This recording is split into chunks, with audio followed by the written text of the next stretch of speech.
Sudah saya record. Jadi ini saya share lagi yang terkait langkah di iCamp. Jadi nanti kita akan bahas langkahnya ini satu persatu lagi di contoh praktek soal ya. Sehingga nanti teman-teman bisa merasakan bagaimana langkah iCamp ini digunakan dalam melakukan penyelidikan kecelakaan atau insiden investigasi. Baik, lanjut ini udah kita bahas S1, S3 dan yang kita banyak tekankan adalah di sini ya. Pengambilan data pakai pipu ini di awal ICAM meminta sangat detail terkait data terkait orang, lingkungan, peralatan, prosedur, dan organisasi. Jadi tanpa kita punya data yang lengkap akan susah buat menyimpulkan dari analisa ICAM. Jadi kalau misalnya udah sampai tahapan S5 misalnya buat ICAM chart, datanya kurang bagaimana? Jadi balik ke sini. Jadi di tahapan iCamp ini data harus benar-benar lengkap dulu sehingga nanti saat mengambil keputusan analisa lebih kuat. Jadi nggak ada istilah di sini data terlalu banyak, nggak ada. Jadi data kita lengkapin khususnya yang ini ya, yang itu terkait kecelakaan dan nanti ini sangat bantu kita buat data organisasi, yaitu buat flowchart sama timeline ya. Kemudian ini ini sekalian saya ini Five ini adalah salah satu contoh flowchart ya, flowchart. Mungkin ada yang tanya apa bedanya. Jadi flowchart itu salah satu contohnya adalah five way.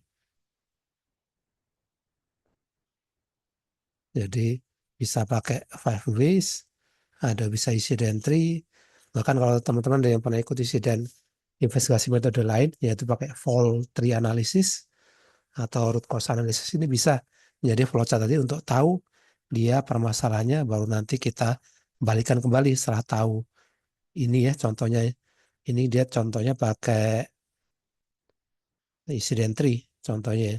Saya insiden tree maka yang contohnya ini ya, yang yes ini akhirnya dimasukkan ke dalam iCam flowchartnya. Misalnya ada ini hardware ya, hook tidak terspesifikasi hardware. Kemudian cleaner ini contohnya ada insiden di situ ada orang jatuh. Kenapa? Itu ternyata orang yang jatuh adalah orang yang bagian pengganti deputizing dan belum ada training, maka isunya ternyata training.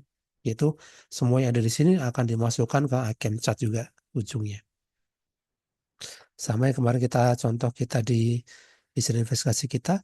Jadi saat dia nanti kita tahu akarnya permasalahan di mana, nanti akarnya akan masuk ke tahapan berikutnya, yaitu yang di sini ya, data analisis. Jadi benar-benar semua nanti yang kita dapat dari five ways atau dari flowchart tadi, kita akan kelompokkan itu masuk kemana nih? Masuk organisasi faktor, masuk task and environment condition, masuk individual and team action, atau yang terakhir, absent and fail defenses.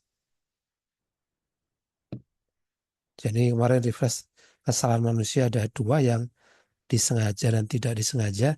Jadi nanti perbaikan juga berbeda. Kalau disengaja tentunya itu bukan lagi diberikan apa namanya eh, pelatihan kan dia udah paham. Beda kalau dia yang belum paham ya, maka dia bisa diberikan pelatihan. Oke, ini layar 4 layar yang kita nanti akan masukkan ke iCam chat ya. Jadi ini contohnya. Nah, ini ada identify nanti dari sebelah kanan absent and fail defenses, identify individual or team action, task, environment condition atau di situ OFT. OFT di sini adalah organization factor. Oke, sebelum kita lanjut di 6 langkah ini, ada yang ditanyakan sebelum kita yang langkah ke-7 nanti, report atau pelaporan.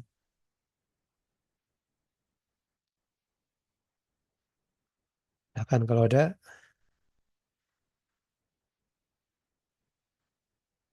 oke. Kalau nggak ada, ya ini nanti kita coba sambil refresh ya. Kita ada kuis ini buat persiapan juga. Jadi kita akan kuis yang dari disampaikan tadi ya. Bisa dilihat di layar ya. Itu ada pertanyaan buat refresh. Apa metode yang paling umum digunakan untuk penarikan akar penyebab? Nah, silakan. Jadi tadi kita pakai kalau data organization ya, itu pakai timeline sama flowchart. Ini apa yang paling umum digunakan? Kemudian ini sebenarnya nanti akan kita bahas, tapi kita beri pemanasan dulu di sini. Apa yang perlu diperhatikan dalam membuat rekomendasi berdasarkan akar penyebab? Nah, silakan.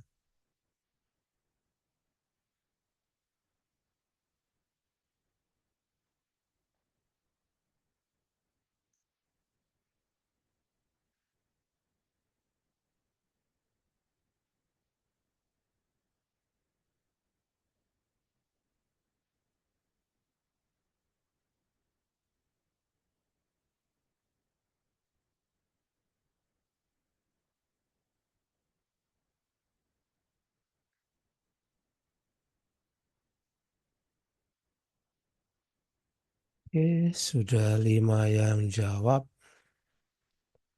Di peserta hari ini udah join 11.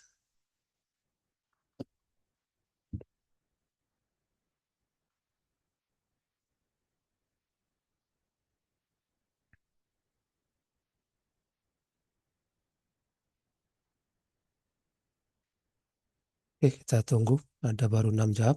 Ditunggu satu lagi.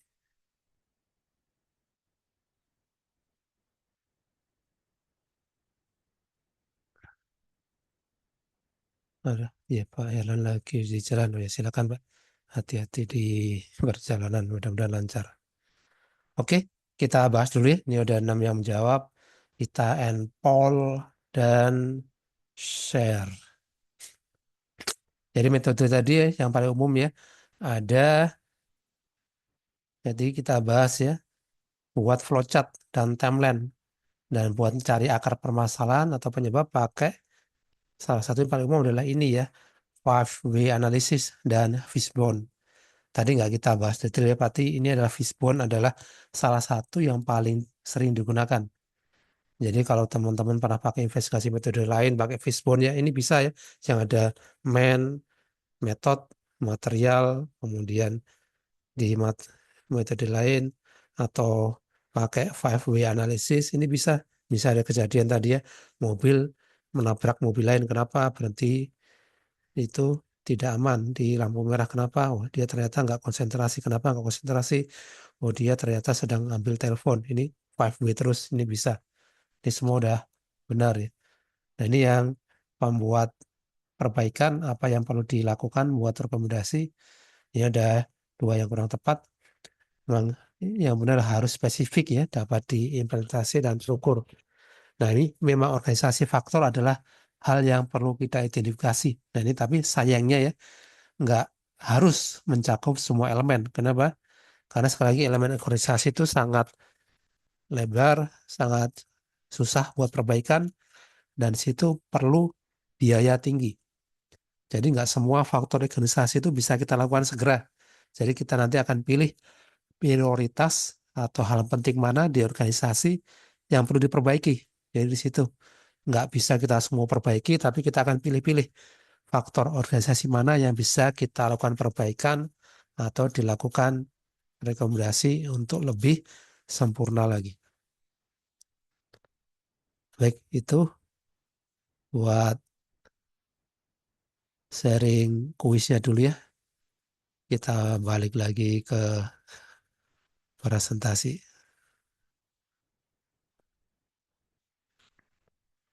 Itu yang kita bahas tadi terkait bagaimana membuat rekomendasi, kan kita bahas setelah ini ya. Ya rata-rata sudah memahami ya. Jadi dalam pembuatan item rekomendasi dan laporan, maka fokus di sini adalah pada prevention atau pencegahan. Jadi bukan memperbaiki yang kemarin sudah kejadian, misalnya ada kejadian yang kemarin kita contoh latihan ya, si orang cedera karena gerindanya kena tangan. Kita perbaiki apanya? Orangnya terus. Ya orangnya dikasih pelatihan atau orangnya itu diberikan misalnya tindakan disiplin atau tindakan penyembuhan buat orangnya. Itu ya, tapi fokusnya adalah pencegahan. Bagaimana insiden yang sama ini tidak terulang kembali. Dari situ poinnya. Bagaimana kita fokus pada pencegahan supaya insiden tidak terulang kembali. Kemudian dalam penyusunan tindakan perbaikan, ikuti di sini sama yang nanti kita akan bahas smarter kriteria. Smarter singkatannya ini ya, spesifik, measurable, achievable, relevant, timely, efektif, dan reviewed. Ini ada masing-masing terjemahannya. Jadi spesifik, kita action kita nanti yang mana paling spesifik buat menghentikan kecelakaan itu yang diambil, terukur, itu kita bisa ambil pelajaran. Bisa kapan ya kita lakukan training kepada 10 orang, yaitu terukur. Kemudian dapat dicapai, relevan, tepat waktu, dan di-review. Dan catnya dari sini ya, ini sangat penting buat kita lakukan perbaikan, dan ini yang dihadapi di ICAM dan harusnya buat insiden investigasi lain ya. Jadi buat membuat rekomendasi dan laporan, maka setelah membuat corrective action ya, ini dengan rekomendasi dari hierarki kontrol dan smarter rekomendasi, maka harus dicek apakah rekomendasi ini bisa mengurangi atau menghindari terulang kembali. Ini paling penting ya. Jadi kalau rekomendasi tidak membuat insiden itu berhenti, maka harus dicek lagi. Ya, maka ini saya salah satu yang kalau diinvestigasi, termasuk di perusahaan saya juga kurang setuju kalau setelah insiden yang disalahkan orangnya saja. Ada orang misalnya saat kejadian dia ngantuk ya atau fatigue. Fatigue kenapa? Ya ternyata dia sakit memaksakan bekerja. Perbaikannya apa? Ya perbaikan itu orangnya diberikan tindakan disiplin atau diberi surat warning. Ini akan nggak sesuai dengan semangat ICAM di sini ya. Kenapa? Karena di sini apakah akan mengurangi risiko atau mencegah terulang kembali? Jawabannya adalah tidak ya. Kenapa ya? Karena insiden dia malah kita nggak selidiki secara detail kenapa dia terlalu lelah atau fatigue saat di tempat kerja, kenapa dia memaksakan bekerja. Kenapa kalau kondisi misalnya nggak fit, bisa kurang tidur, nggak lapor kepada pengawas, itu yang kita harus cek secara lebih detail, bukan, oh ini dia melanggar saat berkendaraan fatigue langsung diberikan tindakan disiplin. Bisa jadi dia kapok, nah, tapi dia tidak mencegah orang lain yang mungkin punya penyebab yang sama terjadi kejadian lagi atau kecelakaan lagi di berikutnya, di minggu depan atau bulan depannya. Di sini poinnya di sini kalau setelah iya maka dilakukan pembuatan laporan. Jadi laporan ini akan nanti disusun ya. Yang kemarin data pipo, kemudian data penyebab, dan kita akan masuk di sini buat action plan atau tindakan perbaikan yang short dan long term. Yang short apa? Yang short itu yang bisa kita lakukan segera, yaitu kira-kira durasinya 1 minggu bisa segera dilakukan, itu adalah short term. Dan ada long term, bisa ada kejadian tabrakan mobil. Ini kenapa penyebabnya? Oh, ini ada perbaikan yang kita tahu ternyata di perbaikan di rem ini nggak berfungsi secara maksimal. Maka langsung short term semua diinspeksi semua truk, misalnya mereknya namanya Volvo, truk Volvo semua diinspeksi. Long termnya apa? Long term kita buat inovasi, tapi itu nggak bisa segera. Perlu waktu misalnya 6 bulan, itu kita buat ya short term inspeksi semua kendaraan. Minggu ini long termnya baru tadi kita mau buat inovasi buat perbaikan berikutnya, itu yang long term. Kemudian setelah dibuat tanda tangan ini untuk memastikan penanggung jawab area bersedia atau dia memahami terkait tindakan perbaikannya, kemudian implementasi actionnya. Nah ini yang cukup bagus ya. Ini harusnya diadop di semua investigasi juga, metode apapun. Setelah dilaksanakan maka dievaluasi keefektifannya. Jadi bisa kita ada kemarin ada 5 action atau 5 tindakan perbaikan. Maka lima-limanya kita lihat setelah 3 bulan apakah ini berhasil mencegah kecelakaan. Misalnya kemarin contohnya kita mesin gerinda ya kena orang. Kita akan lakukan pelatihan terkait pemahaman bahaya. Kemudian ada inspeksi spesifik masalah guarding mesin gerinda. Maka setelah 3 bulan kita cek apakah efektif. Nah ternyata kalau ada yang kurang efektif, maka buatlah perubahan supaya tindakan perbaikan bisa dilakukan secara sempurna atau ada tindakan perbaikan berkelanjutan. Gitu ya. Kemudian kita lanjut dan rekomendasi ini sesuai hierarki kontrol bahaya ini yang disederhanakan ya. Jadi yang paling penting kalau bisa yang ini ya level 1 eliminasi bahayanya. Kalau nggak bisa eliminasi baru level 2 ada substitusi, isolasi, kurangi resiko melalui engineering control atau yang ke bawahnya yaitu dengan administrasi yaitu misalnya pembuatan prosedur, rambu-rambu, kemudian pembuatan misalnya memo, dan yang paling terakhir adalah memakai alat pelindung diri. Jadi ini adalah kontrolnya yang paling atas nih yang paling direkomendasikan, yang bawah ini kurang direkomendasikan. Kemudian yang sebelah kiri adalah matrik payoff ya. Jadi dalam tadi yang kita bahas di faktor organisasi kita akan lihat mana itu yang mudah untuk dilakukan ini ya. Easy of change. Kalau mudah, maka segera lakukan. Contohnya ini ya, Q1 ada 4 action. Q1 ini mudah, kemudian bisa mereduksi insiden, maka segera lakukan yang Q1. Kemudian juga yang Q2. Nah, tapi kalau ternyata yang perlu, di sini contohnya ya, perlu biaya banyak, kemudian lama, dan di situ perlu approval yang panjang, maka di Q4 ini prioritas berikutnya. Barangkali nanti tahun depan baru kita bisa wujudkan, yaitu taruh di Q4. Dan kalau ketiga yang impact-nya ya di sini ya tinggi, tapi ya biayanya atau buat melaksanakannya juga susah, maka di Q3.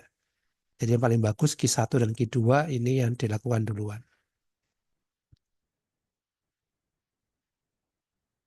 Oke, mari kita lanjut. Ya, kita langsung ke case study atau contoh latihan. Sehingga kita bisa pahami proses-prosesnya dan sekarang kita nanti akan coba masukkan ke contoh format laporan sehingga nanti kita bisa memahami cara buat laporan. Nanti kita akan praktekkan ini ya. Kita akan coba masukkan 16 organisasi faktor ya. Jadi kemarin saya share di Excel itu 16 organisasi faktor ini. Kalau yang 3 layar lain, ini codingnya banyak sekali. Dan kadang di perusahaan lain beda-beda. Tapi kalau organisasi faktor ini udah baku, ada 16 organisasi faktor. Jadi kalau mau hafalkan, jadi mending organisasi faktornya ini aja yang 16 ya. Jadi di sini ada terkait sistem, terkait culture atau budaya, dan terkait people atau orang. Kalau di Breakdown ada 16 ini contohnya, ini sama di yang model iCamp lama pun ya, tahun 2000-an sampai sekarang 2025 kemarin, sama ada 16 faktor organisasi. Oke, kita akan ke contoh soal ya. Misalkan kalau sambil buka di presentasinya masing-masing yang kemarin dapat link, itu kemarin aksesnya saya kasih akses view ya. Nanti silakan di download. Kemarin saya kasih akses editor, ada yang nggak sengaja barangkali ya menarik semua habis atau kehapus semua, jadi susah buat mengumpulkannya lagi. Jadi silakan nanti yang perlu langsung di download aja. Ini kalau ada materi terbaru, ini saya juga masukkan ke sini dan nanti share ke grup WA yang kemarin saya share.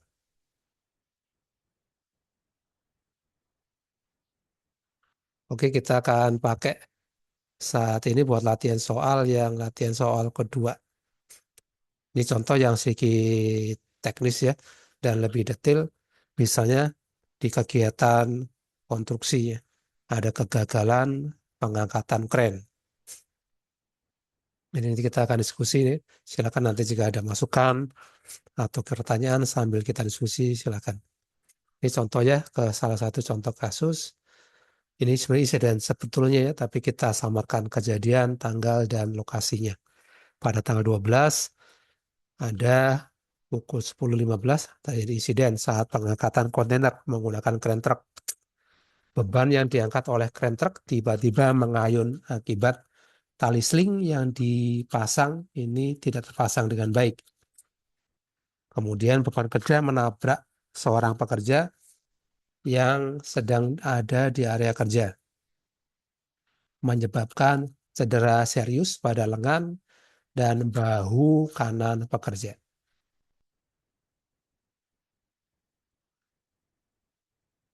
Ini contoh, ini kira-kira fotonya. Ada dua kren truk ya. Ini yang di sebelah belakang kren truk. Ada satu lagi di bagian belakang sini. Nggak kelihatan, tapi kelihatan ininya ya. Arm sama yang bagian lifting gear yang angkat. Ada salah satu orang di atas, ada dua orang lain di bawah. Ceritanya saat angkat ini ada salah satu orang yang melintas dan kena dari kontainer yang sedang diangkat. Informasi awal, lokasi jam 10, ini alat ya. Dua kren truk, ada kren truk XYZ contohnya ya, dan kren truk ABC ini contohnya ya. Kontainer 20 feet beberat 4 ton kira-kira. Nah, ini informasi awal ya. Jadi ini kita udah mulai ke langkah S1 ya. Kita datang ke lokasi, lihat oh ini logbook atau bahasa lainnya pre-lift atau lifting plan ya. Ini beda-beda. Biasanya kalau di perusahaan konstruksi bilangnya pre-lift. Kalau oil and gas sama mining banyak lifting plan. Nah ini kadang penyebutnya bisa ada yang bilang lifting plan, tapi sama aja Pak. Itu adalah perencanaan sebelum pengangkatan. Ini ternyata adanya 15 hari sebelumnya, jadi udah 2 minggu lebih tidak dilakukan. Kemudian SOP pengangkatan tidak tersedia di area kerja. Ketiga, tidak ada spotter yang ditugaskan saat operasi pengangkatan. Ini informasi awal, jadi saat diberikan apa briefing ya, kemudian dilakukan interview awal, Kepala Kren menyatakan tidak melakukan uji coba pengangkatan awal atau pre-lift atau lifting plan. Kemudian supervisor mengakui bahwa toolbox atau P5M tidak lengkap. Kemudian pekerja tidak menyadari bahwa pengangkatan sedang berlangsung di dekatnya. Jadi yang sedang lewat itu ternyata adalah bukan kru pengangkatan, tapi seorang gudang ya atau warehouse atau orang gudang yang sedang melintas. Dia nggak tahu ada pengangkatan, kemudian terkena ayunan kontainer tadi. Nah ini tugas kelompok ya. Karena kita bentuknya online, kita sambil diskusi aja, sambil lihat dan diresapi kira-kira bagaimana nanti kita melakukan perencanaan buat investigasi ini. Jadi kita ingat ya ada 6 langkah dari immediate action, investigation planning, ada data collection, data organization, timeline, dan flowchart ya. Nanti tapi di sini kita coba pakai Web3 atau pakai 5W ya, yang standar. Kemudian melakukan data analisis dengan item chart. Nah, kita udah belajar tadi terkait rekomendasi. Nanti kita akan buat rekomendasi atau perbaikan melalui tadi ya metode yang smarter sama memperhatikan hierarki pengendalian bahaya tadi. Oke, ini contohnya ya di awal. Jadi kalau ada insiden maka kita kumpulkan dulu data awal. Ini contohnya ya. S1 dan S2 itu akan menghasilkan ini. Kita datang ke lokasi, kemudian kita nanti pembuatan planning, ini yang kita ketemukan. Isinya apa, minimalnya, lokasi, data, tanggal, kemudian konsekuen. Konsekuen adalah keparahan ya, atau dampaknya apa tuh. Sampai misalnya luka berat, ada yang campak, misalnya cuma luka ringan, atau misalnya aktualnya bisa jadi, oh nggak ada yang cedera, bisa kita tulis. Nggak ada, no one injure, atau tidak ada yang cedera, tapi potensinya tinggi, misalnya ini potensinya bahaya nih. Tadi syukur tadi pas kena ayunan orangnya pas langsung bisa nunduk, kalau nggak kena tangan. Nah itu contohnya. Dan investigasi tim makanya akan dibuat tim yang disusun oleh tadi tim leadernya, ini berarti ini yang harus kita melakukan perbaikan, maka itu yang dimasukkan ke investigation team. Oke, nah ini contohnya, nah ini yang kita udah masukkan. Jadi dalam judul harus menggambarkan tadi ya apa yang terjadi sekilas sama cederanya atau sampai apa akibatnya. Misalnya kegagalan pengangkatan kren ya, menyebabkan bahu dan tangan karyawan cedera. Kemudian area yang mana? Area konstruksi gudang, saya Z, YZ, kapan? Jelas ya, 12 Januari. Tipenya apa ini? Cedera. Ya bisa jadi ada tipe yang misalnya kerusakan barang atau property damage. Yang ini cedera. Kemudian konsekuensinya apa di situ? Oh, konsekuensinya atau akibatnya cedera serius. Potensi apa? Ini potensi bisa kita cek ya. Oh, ternyata bisa lebih tinggi lagi. Fatality bisa nggak? Oh, kita akan lihat. Oh, tadi cederanya di tangan aja. Nggak akan misalnya sampai kematian. Makanya ke berapa? Oh, makanya ternyata rendah ya. Nggak sampai setinggi kepala. Oh, berarti ya saat dicek bersama, oh, ini nggak ada risiko kematian. Jadi mentoknya memang cedera serius atau lost time injury contohnya ya. Nah, investigation team oleh siapa? Ini contoh, karena dia serius sampai lost time injury, maka oleh yang tertinggi. Contohnya oleh konstruksi manager. Kemudian oleh siapa lagi? Pada tim safety yang tertinggi ada safety manager. Jadi contoh ya, nanti di prosedur kemarin kita bahas, kalau ternyata di tim kita nggak ada yang expert atau tidak ada yang mengerti secara detail terkait misalnya operasional ini, maka digunakan ini. Undang kita dari pihak third party yang paham. Misalnya kita pakai tadi keren truknya misalnya truknya dari Adano ya, orang Liber. Kita panggil tim spesialis kren ini yang paham terkait operasional dan maintenance dari kren. Jadi ini bukan dari internal perusahaan bisa. Jadi misalnya dari si perusahaan kren yang kita undang sebagai investigator. Jadi dia nggak perlu sebagai misalnya dari awal ya, tapi dia nanti kita minta sebagai tim bantu analisa, kemudian mengecek apakah kesesuaian prosedur sama itu akan sebagai di sini. Dan contoh yang lain misalnya karena ini lost time injury, misalnya di suatu kerjaan konstruksi tadi akan melibatkan di situ klien manager ya. Bisa kita kontraktor konstruksi di satu perusahaan, misalnya data center. Kemudian kliennya siapa? Misalnya kliennya PTA, itu kita akan notifikasi atau sampaikan, oh dari PTA ada kejadian ini Pak. Oh ya, siapa perwakilan datang, bukan dikirim klien manajer atau perwakilannya. Oke, ini contoh kita akan coba praktekkan lagi ya sambil kita brainstorming aja. Jadi kalau di kelas biasanya kita masing-masing buat catatan ya di misalnya di papan tulis pakai ini kertas kuning itu ya, flip chart atau kertas misalnya warna untuk menentukan mana itu mau masuk pipo yang people, mana yang masuk prosedur. Nah, ini kita akan bahas sama-sama ya. Dari hal-hal yang ada di sini, kira-kira apa yang perlu kita lengkapin kalau dari people dulu nih, dari orang. Silakan. Kalau data tadi, kecelakaan, insiden, kurentak tadi, siapa atau siapa dulu nih ya yang perlu kita masukkan untuk diambil keterangan.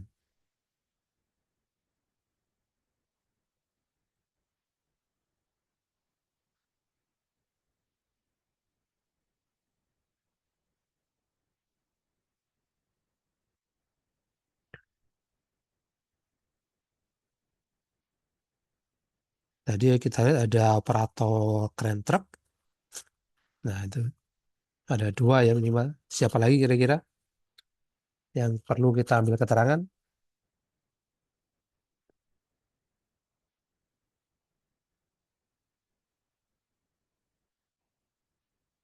Nah, ini kita buka saja ya. Nanti bisa dilengkapin ya. Jadi orang yang terlibat itu semua harus kita mintain keterangan. Contohnya ada, nah ini operator tadi ya pasti ya. Kemudian ada rigger. Rigger adalah orang yang memasang misalnya tali tadi. Kemudian orang yang cedera. Jadi kita akan lihat. Jadi orang yang cedera tadi bukan hanya sebagai korban saja. Kita akan lihat apakah ada di situ kesalahan ya. Kita boleh bilang pelanggaran yang dilakukan oleh orang yang cedera juga. Dan pengawas. Dan ini sering sekali nih. Kemarin evaluasi salah satu insiden adalah padahal pengawas itu ada kontribusi dari satu kecelakaan, tapi dia dimasukkan sebagai tim. Jadi seperti itu nggak bisa ya, karena bisa jadi emang ada kontribusi dari pengawas tadi sehingga kecelakaan terjadi. Maka dari wawancara, pengawas itu termasuk orang yang kita mintai keterangan. Misalnya ada namanya Pak A. Pak A tadi jam sekian ngapain, kemudian persiapannya bagaimana, kemudian bagaimana lifting plan-nya ya. Jadi kalau dia ada kontribusi, kita termasuk dia seorang yang dilakukan penyelidikan, kita minta keterangan. Jadi yang melakukan adalah orang yang lebih tinggi atau lebih objektif ya. Jadi nanti bukan pengawas ini yang dia ada kontribusi ikut bantu diskusi, tapi dia subjektif, dia ada bias ya istilah kemarin ya. Dia kan bias cenderung menyelamatkan posisi atau pendapatnya sehingga subjektif. Ini contoh ya, kita misalnya di environment ada kalau pengangkatan lebih luas lagi ya, ada pengaruh cuaca, ada arah angin, ada permukaan kerja misalnya lembek, ada padat atau yang rusak. Kemudian ada peralatan, itu unit ya, tadi crane truck, ada lifting gear, ada laporan inspeksi. Nah, kemudian kita fokus ke prosedur. Nah, di sini prosedur ini nggak hanya ada atau tidak ya. Jadi di awal tadi kita lihat prosedur tersedia. Nah, tapi kita gali lebih dalam. Bagaimana prosedur ini? Apakah digunakan? Oh, ternyata tidak ya. Ya cuma ditaruh di dalam kabin crane truck, cuma dibawa kemana-mana, tapi tidak mengacu di situ. Oh, kemudian SOP pengawasan alat, apakah ada dan apakah digunakan ya perlu diverifikasi. Kemudian yang sering tadi kita lihat lifting plan tidak dibuat ya. Jadi pakai apa? Ini pakai acuannya di penggunaan JSA, Job Safety Analysis. Ya dilihat mana nih? Oh, ini nggak rinci ya. Jadi cuma ngangkat barang aja, crane truck ngangkat barang. Nggak secara detail. Ini contohnya kontainer ya, kontainer barangnya dari segi berat ini masih sesuai kapasitas, tapi dia dimensinya panjang ya, 20 feet. Jadi panjang, dia ada potensi terayun. Oh, ini berarti ada gap kita lihat ya. Dari yang aktual disyaratkan, ini yang berjalan di lapangan berbeda. Nah, kemudian organisasi. Ini banyak ya, kita coba gali semua masukan. Ada dari faktor organisasi ya, ada dari faktor manusia, ada faktor budaya kerja, ada faktor itu human factor, atau ada faktor dari culture ya budaya, itu kita semua cek. Di sini apakah pengawas tersedia, kemudian kita lihat, oh ini ternyata terkait pelatihan. PTX sudah melakukan pelatihan untuk mendapatkan SIU ya buat persyaratan operator ya. Nah, tapi kita cek apakah sudah diagendakan refresh trainingnya buat yang sudah ini ya menjelang expired. Kemudian kita lihat juga ini hubungannya sama pressure kerja ya. Jangan sampai kalau di salah satu poin tadi in goal ya incompatible ya. Jadi proyek ini durasinya berapa nih? Ternyata dia ada pembangunan di situ support data center misalnya. Durasi proyek 6 bulan. Ini pekerjaan di bulan kelima, progres baru 50%. Oh, ini patut kita lakukan penyelidikan. Ini kenapa nih? Apakah ini menjadi faktor buat terjadinya kecelakaan di situ?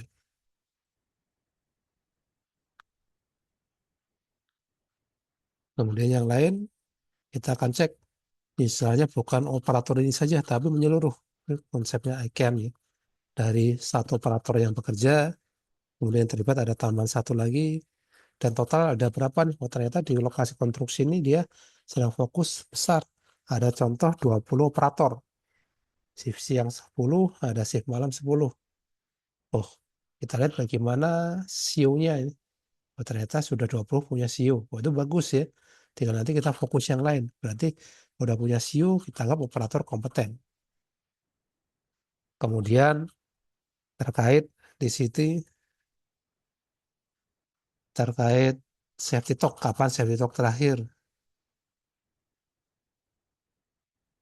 Oh, ternyata safety talk dilakukan setiap hari 1 minggu sekali di awal shift. Nah, ini bagus ya. Kemudian pre-job dilakukan juga. Nah, kemudian kita lihat yang kemarin ya. Nah, apakah ada efektivitas dari penyelidikan insiden yang sebelumnya? Oh, ada nih ternyata. Di tahun 2002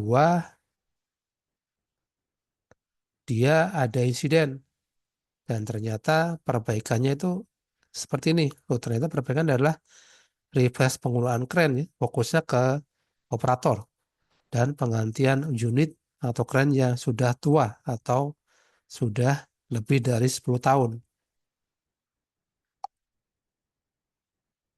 Oh, ternyata kita akan review apakah efektif atau tidak. Ini kita kasih tanda ya. Kenapa ini akan sangat mempengaruhi. Kalau dia ternyata menggunakan kren yang tua, butuh perbaiki pakai kren yang lebih mudah, kenapa masih ada kecelakaan, itu yang perlu kita lakukan follow up atau tindakan pengecekan lagi. Oke, kita lanjut ya.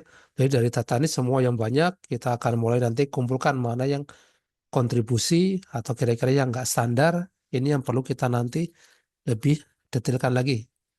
Contohnya ini ya, udah tahu operator keren, oh kenapa nggak buat lifting plan ya, data rigor, kemudian data lingkungan. Oh tadi misalnya ya, kita lihat cuaca cerah, angin standar ya, nggak mengganggu. Kemudian di sana kondisi lapangan kerja itu keras ya, sehingga saat buat pijakan aman. Kenapa? Oh, ternyata ada bahaya lain nih kita contohnya nggak kita deteksi, ada kebisingan di tempat kerja. Berapa tuh? Ya standarnya misalnya buat 8 jam dia 100 desibel. Kalau bentar banget nggak apa-apa, ini ternyata lama. Dan ini ternyata ada kontribusi karena kebisingan orang yang kerja di sana, dia orang lain lewat udah nggak bisa lagi dikasih tahu atau nggak aware. Di sana ada konstruksi banyak ya, lagi sibuk ternyata bising di area situ, padahal ada area warehouse atau orang gudang keluar masuk. Oh, ini potensi bahaya nih, kita masukkan, ini bisa berkontribusi dari lingkungan. Kemudian peralatan, jadi sesuai kemarin ya, peralatan kita lihat mana yang di situ kontribusi, kita cek crane maintenance ya. Kemudian data inspeksi karena kita pakai webbing string tadi, inspeksi webbing string. Kemudian kita cek apakah tersedia atau tidak. Kemudian dari prosedur ya, bukan apa kita buat di sini karena kita lihat prosedur ada nih, tapi ternyata tidak dibuat lifting plan. Kenapa? Makanya kita perlu follow up atau tanyakan lebih detail. Kenapa si lifting plan tidak dibuat? Kemudian apakah prosedur pengangkatan diketahui? Ya ini kita follow up lagi ke karyawan. Meski sudah ada prosedur, kita akan lakukan pengecekan lagi kepada tim yang bekerja, apakah prosedur pengangkatan ketahui itu. Kemudian apakah orang yang kerja lain sudah paham di situ area dilarang masuk, yang perlu kita lihat. Kemudian dari organisasi ini lebih besar lagi ya. Kita tahu lifting plan tidak dilakukan, kita akan tanya lebih dalam lagi. Kenapa lifting plan tidak dilakukan? Kemudian SOP tidak tersedia. Kenapa nih yang khusus SOP pengangkatan pakai double crane nggak tersedia? Kemudian ternyata baru kita tahu data riggernya ini nggak kompeten. Kenapa? Karena dia riggernya sedang sakit dan digantikan oleh seorang mekanik ya, atau bukan posisinya. Dan yang riggernya tidak tersedia. Harusnya nggak masalah kalau mekaniknya punya kompetensi, tapi ternyata rigger nggak tersedia, tapi diganti oleh mekanik yang tidak punya kompetensi. Ini menjadi catatan yang perlu di follow up lebih detail ya.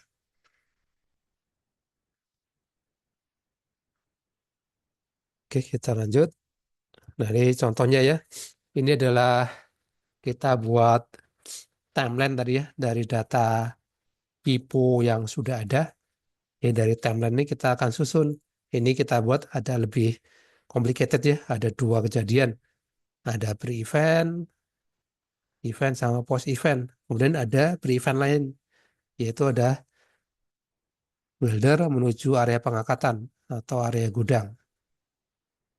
Dan akhirnya ketemu saat ada pengangkatan dengan dua kren, ada siling lepas, seharusnya aman ya di situ nggak ada orang. Nah, ternyata ada welder sedang jalan menuju area gudang atau pengangkatan. Dan welder terkena ayunan beban yang diangkat. Nah, ini kita coba analisa lebih detail lagi kira-kira. Jadi sebelum kita ke S5 ya, data organisasi, ini kita selesaikan dulu. Jadi ada timeline sama flowchart.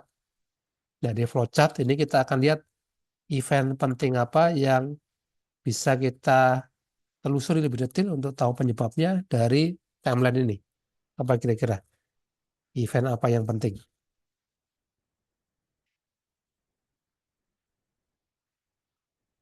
Ada yang bisa bantu?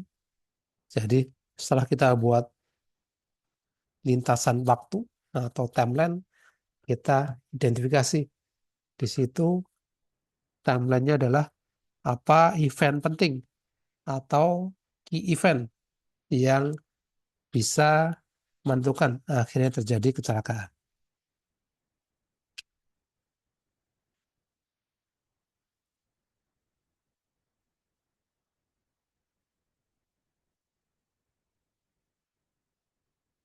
Oke, ya ini yang kita akan diskusi ya. Nanti silakan jika ada tambahan. Yaitu salah satunya ya, ini ya, misalnya welder berjalan menuju area pengangkatan. Ini adalah key event ya. Ini padahal bukan insidennya, tapi kita fokus ini key event nih. Kok bisa welder menuju area pengangkatan? Kita akan breakdown lagi. Kenapa? Wah, dia nggak tahu ada pengangkatan. Loh, kok bisa nggak tahu? Ini umum ya. Kita tanyakan lagi sampai why lagi. Oh, karena di area nih tidak ada spotter. Spotter orang yang mengarahkan ya. Nggak ada juga rambu. Rambu-rambu misalnya. Ada rambu sedang ada pengangkatan di dalam masuk.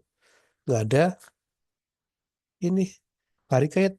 Jadi gimana? Oh, ternyata di sana nggak ada rambu-rambu tadi. Oh, kenapa? Kita tanya lagi ke kontribusi ke pengawas. Kenapa nih? Oh, tadi kurang persiapan ya.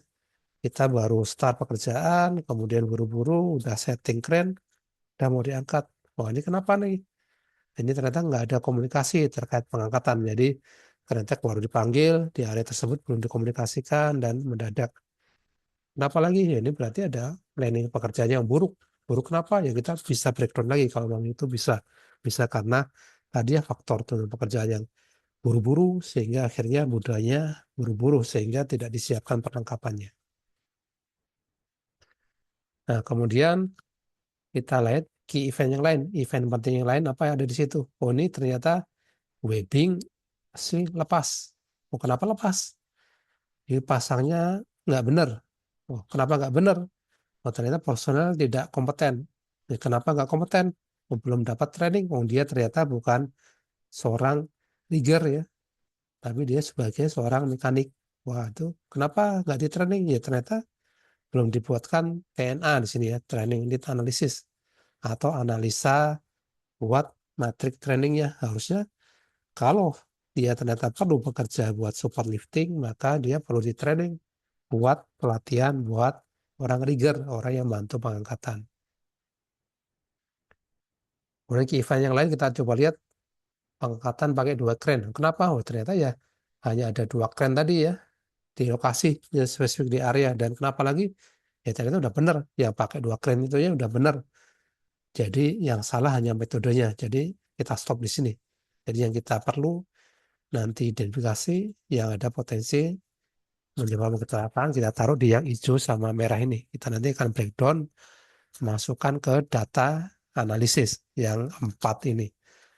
Ini kita lihat ya, ada absent and fail defenses. Nanti kita akan coba buat kelaporannya ya supaya kita familiar. Kemudian bersalah aktif failure kalau ini ya, tindakan individu atau tim yang bisa menyebabkan bahaya. Kemudian kondisi tugas dan lingkungan. Ini biasanya temuan dari kalau di PIPO ya, di environment sama di equipment.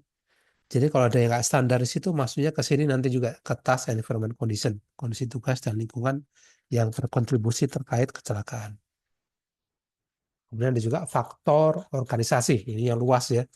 Ada nggak di situ faktor penyebab karena organisasi yang sudah ada sebelum kejadian, misalnya sehingga pekerjaan itu bisa nggak aman, sehingga kondisi tersebut tidak bisa ditangani, atau yang ini saya garis merah sangat penting ya, mendorong atau secara pasif mentoleransi kesalahan atau pelanggaran dan melemahkan sistem pertahanan.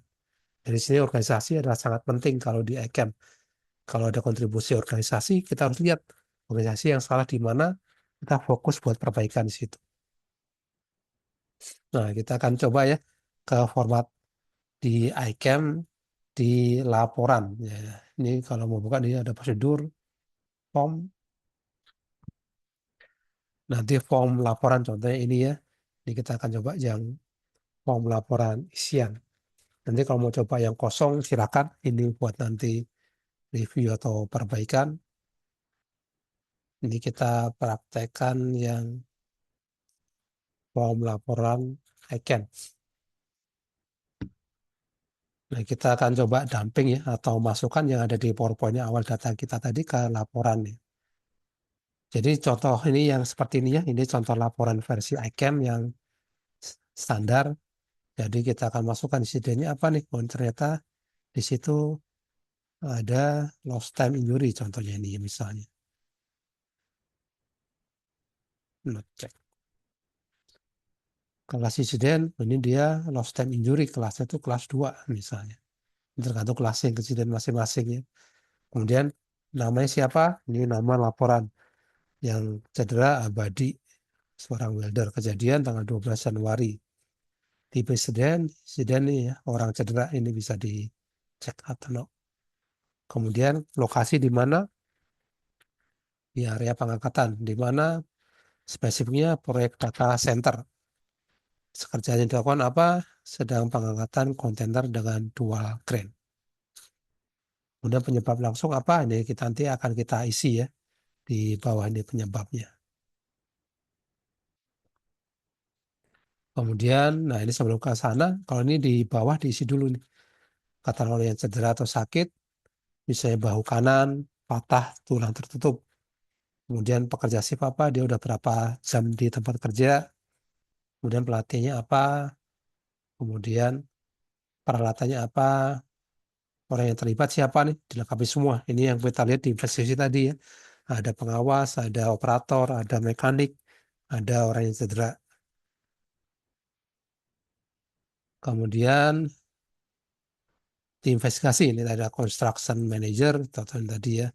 Kemudian ada safety manager, SME lifting, ada client shift manager.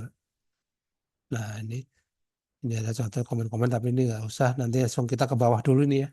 Nah, ini bagus ya. Ini contoh tadi yang kita akan dumping atau masukkan yang ada di sini. Nah, yang dari W3 ini kita udah lihat tadi ada beberapa yang sudah kita identifikasi. Nah, ini ada nggak ada barricade misalnya. Kemudian tidak ada di situ training yang baik, belum ada training need analisis. Kita nanti akan masukkan yang sesuai dengan materi tadi yang mana nih? Nah, ini di sini. Ternyata di sini, oh ini ternyata nggak ada barrier atau barricade masuk mana? Oh di sini DF, ini DF tadi ya, absent and failed defenses layar, sehingga itu gagal orang itu bisa masuk. Oh ya nih DF4 kita lihat absen nggak ada masuk. Jadi kodenya dimasuk ke sini DF4 tidak ada barrier saat pengangkatan. Kita akan cek kemudian di individu atau tindakan tim nih. Ini dapatnya dari tadi ya, W3 tadi sama dari Pipo yang nggak standar. Pengawas mana nih? Oh, pengawas nggak ada di lokasi. Dia sedang malah lakukan pengerjaan pengawasan di resiko rendah yang lain. Berarti nggak memadai nih pengawas. Jadi kita taruh di sini. Pengawas tidak memadai. Kodenya IT1. Kemudian yang lain, oh ini ternyata tadi seorang mekanik ya. Dan dia harusnya dia buat tugasnya perbaikan kren, karena dia nggak ada rigger hari itu, maka dia dituruh. ini berarti kewenangan yang salah, maka absen. Nggak ada kewenangan buat, harusnya dia ngikat atau bekerja support ke pekerjaan keren, maka absen di sini ditandain. Ada yang salah, misalnya peralatan, oh aman, peralatannya sudah sesuai. Kemudian apakah ada yang lain? PPE sudah sesuai, maka nggak ada yang salah di situ. Ya ternyata yang salah pengawasan sama kewenangan tadi. Kita akan tulis yaitu di sini ITA 1 sama ITA 2. Mengawasi pekerja lain, angkat drum ya. Jadi dia malah supervisi yang kegiatan lain yang tidak beresiko tinggi. Kemudian mekanik tidak punya otoritas untuk melakukan pengikatan lifting gear. Jadi authority tadi. Setelah 2 layer, kita ke layer berikutnya, layer task and environment condition. Ada nggak dari situ yang lingkungan berbahaya? Oh ternyata ada. Tadi ya bising ya. Jadi karena bising sekali, yang kerja di situ nggak fokus. Kemudian ada orang welder tadi langsung masuk aja karena dia mau masuk area kerja, dia bising udah nggak memperhatikan di situ ada kondisi pengangkatan yang berlangsung. Nah, taruh di sini bising.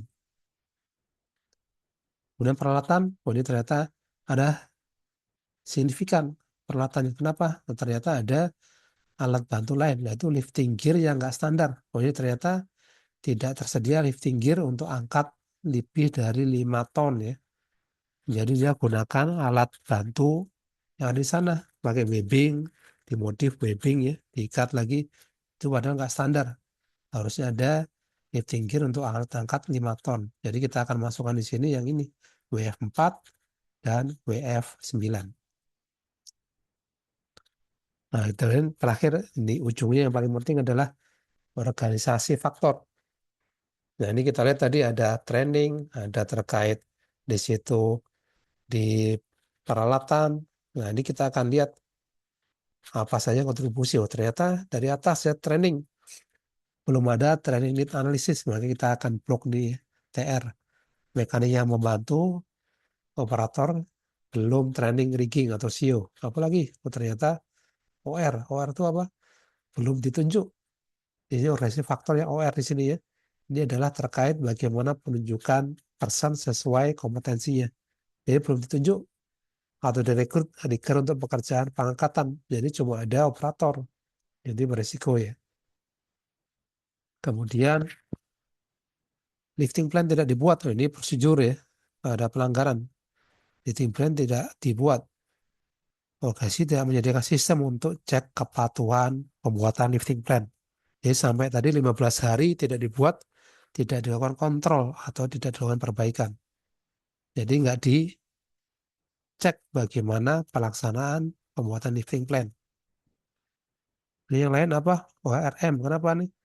Oh, di sini penilaian risiko tidak terdokumentasi. Jadi ada job safety analysis, ada pembuatan risk assessment.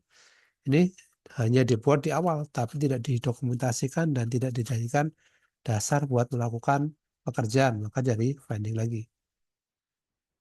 Dan yang atas tadi, ini bisa kena 2 ya. Karena di awal tadi peralatan nggak ada, di sini juga terkontribusi berarti tidak tersedia lifting gear untuk pekerjaan atau pengangkatan kontainer. Ini semua faktor kita masuk ke organisasi faktor ada 1, 2, 3, 4, 5. Jadi 5-5 akan kita buat capnya di sini ya contohnya. Ini kalau mode form ini ikem catnya di appendix ya atau di belakang ya.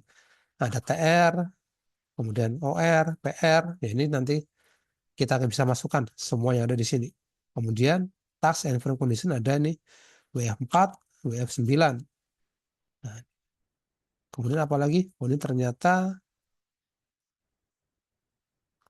ada di situ individual and team action ada 2 tadi. ITA 1 sama ITA 2. Apa yang terjadi? Oh, ini pengawas tidak di situ mengawasi pekerjaan. Kemudian yang paling penting ini otoritas mekanik tidak punya otoritas untuk mengikat. Nah,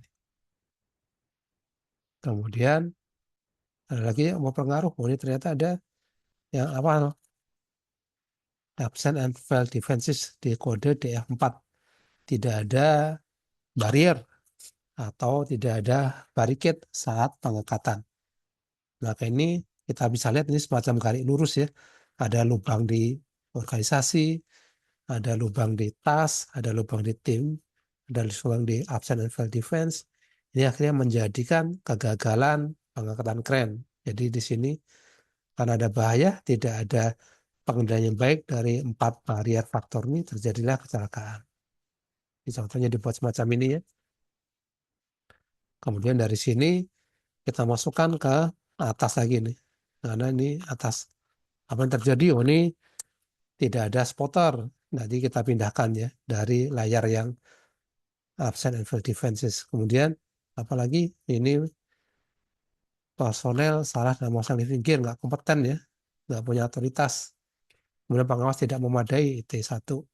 Kemudian kebisingan, ini task environment dan tidak tersedia lifting gear. Nah ini kemudian apalagi oh, ternyata organisasi faktor ada nih, kita identifikasi ada TR atau training belum dibuat, lifting plan belum dibuat, breaker tidak tersedia, atau tidak memenuhi. Nah ini ya, salah satu paling contoh di sini setelah semua dilakukan identifikasi, kita buat tindakan perbaikan. Dan ternyata di sini kita akan lihat apa yang di situ kita bisa masukkan dalam segera atau jangka panjang. Nah, ternyata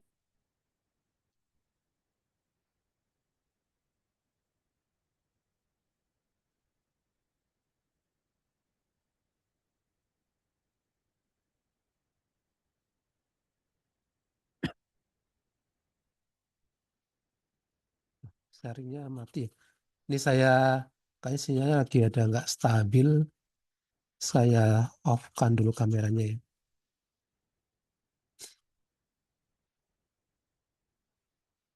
Jadi kita lanjut di sini ya. Jadi karena ada kendala-kendala tadi, maka nggak semua perbaikan ini bisa dilakukan dalam segera. Maka kita akan pilih mana yang paling penting dulu nih. Kalau tadi kita ada prioritas ya dalam membuat perbaikan, jadi mana yang paling penting bisa membuat pekerjaan lebih aman. Oh, ternyata ini lifting plan ini harus dibuat CSA ditandatangani oleh pengawas dan dipastikan lengkap dulu. Ada spotter, rambu, barricade sebelum pekerjaan dipasang. Ini kapan? Segera nih. Ini short term. Ini 1 Februari. Nah ini ada nggak yang lain? Oh ini kalau kita nambah orang nggak bisa, tapi kita nih akan trainingkan pembuatan training need analysis. Kemudian kita buatkan prosedur pengangkatan dan listing plan dan JSA untuk setiap aktivitas pengangkatan. Kapan? Ini karena perlu pembuatan maka perlu waktu itu 4 bulan. Kapan? Berarti itu di bulan Juni. Oke, kita masukkan. Jadi dari kejadian di Februari kira-kira perlu waktu tadi 4 bulan dimasukkan di sini. Yang lain bagaimana? Itu nanti kita akan review kembali ya. Karena tidak semuanya bisa dilakukan secara cepat.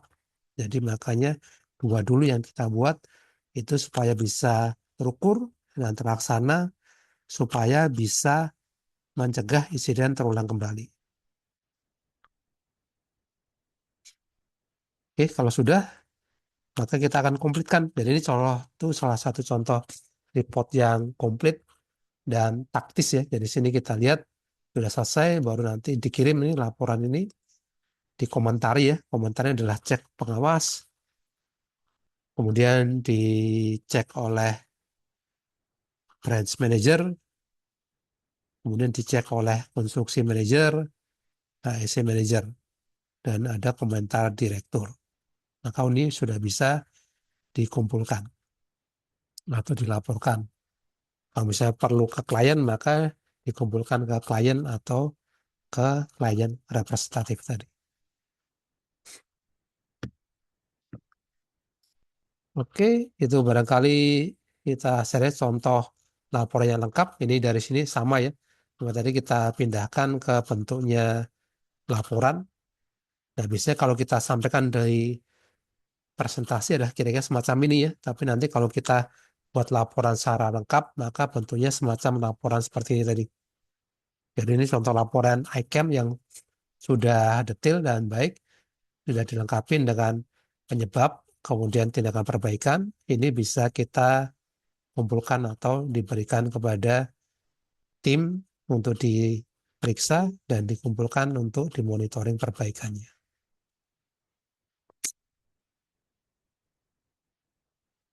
Baik, barangkali itu dulu. Kita ada pertanyaan dari contoh praktek soal yang kita lakukan praktek hari ini. Silakan kalau ada.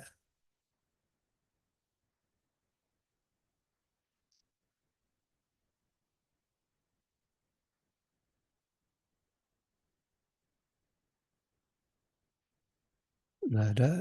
Kalau nggak ada kita balik sekilas ke sini ya. Jadi nanti ini 16 faktor organisasi ini, tolong ini jadi salah satu hal yang perlu kita lakukan mapping saat melakukan investigasi. 16-16-nya ada detailnya di sini. Hardware, training, organisasi, komunikasi, incompatible goal, prosedur, maintenance, desain, risk management, management of change, kontraktor management, organisasi culture, regulatory, organisasi learning, vehicle management, dan manajemen sistem. Ini kalau terjemahannya sama kategori ada di sini. Tapi kalau ingin tahu lebih detailnya, ini ada penjelasannya di laporan ya, di panduan. Dia ada panduan nih, contohnya misalnya di semua ada, tapi ini saya buka yang paling baru di PocketCat. Ini yang punya ICAM Internasional yang versi 2024. Nah, di sini kalau ingin tahu lebih detail data organisasi ada di sini di halaman 31.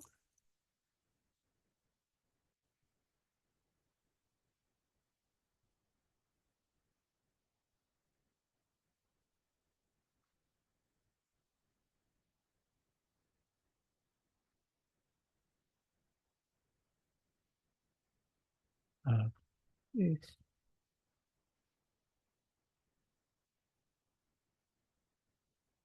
coding. Nah, ini coding. Nah, ini ya.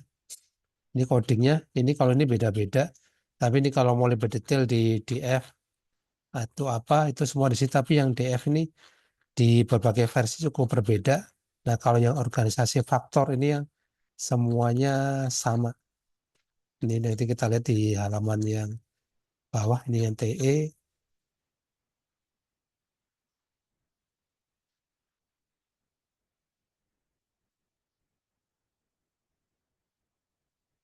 Nah, ini yang coding di organisasi faktor. Ada CM sampai VM tadi ya. Nah, ini ada detailnya. Evaluasi kontraktor kenapa nih? Kemudian misalnya evaluasi, seleksi, sama terkait retensi ya, atau buat pemilihan kontraktor yang bermasalah. Kemudian komunikasi apa? Gagalnya komunikasi. Kemudian desain apa?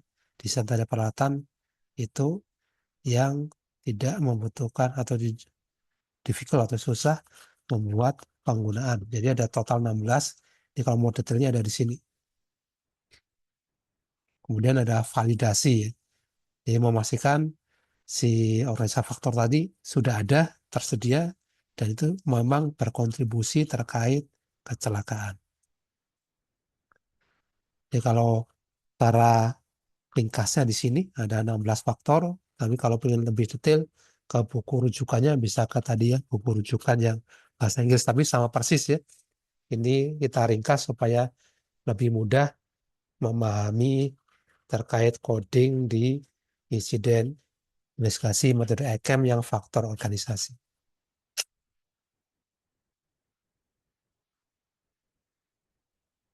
Oke, itu dari saya.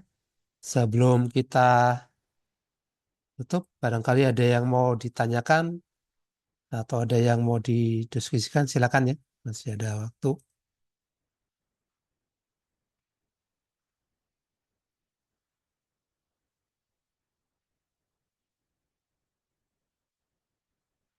Proses nanti bisa dikerjakan sampai hari Kamis ya, Pak ya? Ya Konfirmasi betul. lagi boleh. Jadi sampai hari Kamis silakan dikerjakan karena ini saya paham ada yang sedang mungkin berhalangan atau ada kesibukan lain. Jadi ini linknya saya buka sampai hari Kamis sore. Nanti kalau ada kendala misalnya nggak bisa akses atau kendala dalam pengisian info saja. Jadi nanti isi kalau ini nama lengkap saja. Namanya kalau bisa disamakan dengan daftar hadir ya. Jadi nanti saya bisa cocokkan sesuai daftar hadir kemarin siapa yang sudah mengisi dan nanti kita akan isi scoringnya sesuai yang lulus dan dari daftar hadir kemarin. Oke, ini nanti ada beberapa ini semua pilihan ganda bisa dicek mana nanti yang kira-kira paling benar, satu jawaban benar, nanti akan ada koreksi otomatisnya. Dan buat mengingatkan yang daftar hadir ya, yang udah isi kemarin, ini hari ini nggak usah isi, nggak apa-apa, nggak usah isi ya. Ini kita satu sesi ya, yang hari ini dan kemarin sebagai ini buat daftar hadir nanti untuk cetak di sertifikatnya. Nanti akan saya cocokkan dengan daftar hadir dengan yang tadi sudah melakukan post test. Ini contoh yang udah mengisi sampai hari ini ya. Di bulan ini ada 11 orang. Pak Herlan, Pak Muhammad Hamdan, Ahmad Joni, Yana Supriyatna, Ahmad Cesar, I Gusti Ngurah Ari. Ini sekalian tolong dicek ya kalau namanya ada yang salah dalam pengejaan atau gelar. Nanti ini yang kita masukkan buat di sertifikat. Ada Giri Utomo, ada Aditya Subakti, ada Idris, dan Herli Amalia ST. Ini udah benar semua namanya, Bapak atau Ibu, semuanya.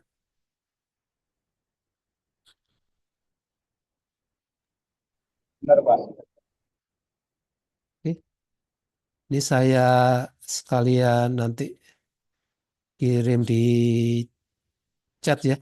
Kalau ada namanya yang masih salah, nanti bisa diinfo ke saya lewat email atau lewat WA di HP ya. Nanti buat kami perbaiki sebelum cetak ke sertifikat.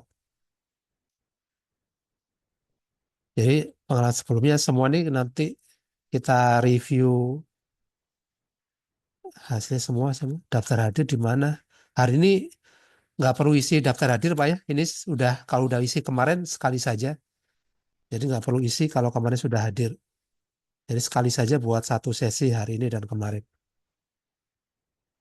Kalau kemarin sudah isi nggak perlu isi. Jadi kalau namanya sudah ada yang di daftar ini ya nggak perlu isi daftar hadir. Dan tadi sudah saya email buat link post testnya ya. Jadi kalau yang belum top post test itu nanti yang perlu ngisi buat post testnya.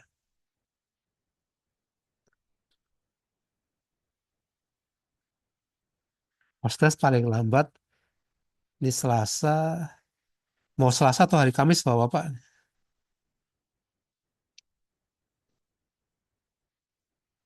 Jadi sebaiknya Selasa ya, tapi nanti kita kasih kelonggaran kalau ada yang belum, saya reminder di hari Rabu supaya Kamis bisa selesai karena nanti Jumat akan kita nanti proses buat sertifikatnya.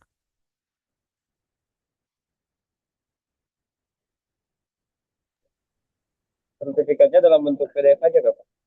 Iya, kalau sertifikat dalam bentuk online ya PDF, nanti ada kami kasih link ke sertifikatnya. Nanti kalau Bapak berkenan bisa di print atau di save masing-masing. Nanti kami kasih linknya buat akses ke sertifikat di hari, kalau sudah semua selesai hari Kamis atau hari Jumat.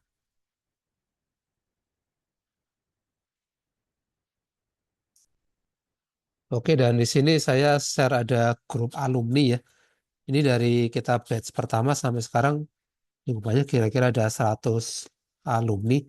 Itu kita sering diskusi terkait ya ini ICAM investigasi atau kadang ada yang sharing ini ya info umum terkait HSE atau bisa ada vakansi atau lowongan HSE. Silakan kalau mau join ini bebas saja atau voluntary saja kalau mau gabung silakan kalaupun tidak ya ini tidak wajib. Kayak gabung tulis di chat kalau mau gabung ke grup WA diskusi peserta dan alumni.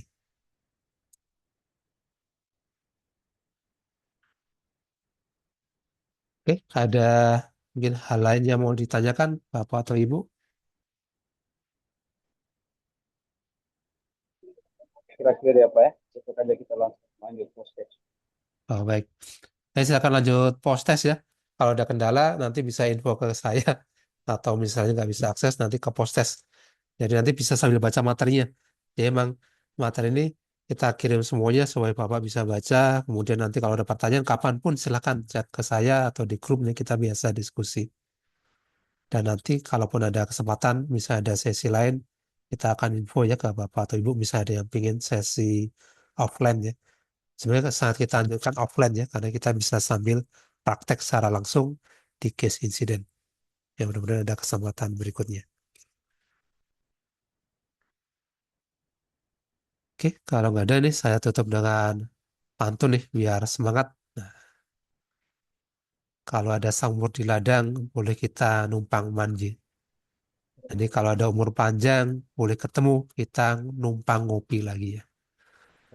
Baik, itu dari saya, mohon maaf jika ada kekurangan, kesalahan dari penyampaian, dan semangat kita lah tadi ya di investigasi ini adalah kita ketemu penyebabnya dari kecelakaan dan kita pengen menyelamatkan nyawa. Kita nggak pengen orang lain cedera atau orang lain itu menderita kecelakaan, itu bisa berakibat rugi. Yang paling kasihan ke orang tersebut ya, pekerja tersebut dan keluarganya. Ya kita perbaiki sistem secara menyeluruh supaya tidak terulang kembali kecelakaan. Jadi kan kapanpun ya kalau Bapak atau Ibu kesempatan ke Jakarta, saya di kantor TIS Headquarter ya di Cilandak. Nanti bisa WA saya. Bisa kemarin beberapa peserta alumni janjian ketemu ya kita ketemu kadang ada ngopi di bawah sambil sharing atau cerita-cerita silakan ya menambah silaturahim. Nanti bisa saya ajak keliling atau di sekitar area kantor saya ada mall ya jadi bisa nanti ngobrol atau sambil sharing di situ. Kalau di project saya tinggal aja project di Kaltim sama Kalsel. Ada kalau project tapi lebih sering di Jakarta. Ya demikian. Mohon maaf jika ada kesalahan dan kami tutup sesi kami ya. Nanti kita stop share dan leave. Silakan nanti silakan lanjutkan buat post testnya dan akses ke materinya. Demikian kami tutup. Selamat malam. Wassalamualaikum warahmatullahi wabarakatuh. Mohon izin pamit semuanya.